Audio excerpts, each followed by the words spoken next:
පත්මීගේ සිද්ධියට සමනලි පොන්සේකාවත් ඇදලා අරන් සමනලීට හොඳටම තරහයයි.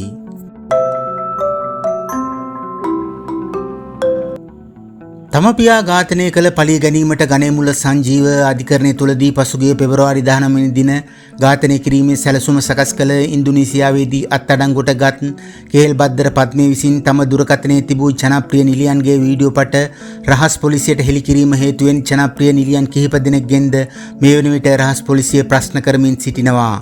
පියුමිහන් සමාලි ශ්‍රීමාලි ෆොන්සේකා ඒ වන විටත් කට උත්තර ලබා දී ඇති අතර හේසනී ලියදිපිටිය තමන්ව මෙයට සම්බන්ධ කර ගැනීම පිළිබඳව නීතිමය ක්‍රියාමාර්ග ගෙන තිබෙනවා. ගාති ඩයස් සිතා සංවේදීව තමන්ට මෙම සිදුවීම වූයේ තමන් කලාකාරියක් වීම නිසා බවට සංවේදී සටහනක් තබා තිබුණා.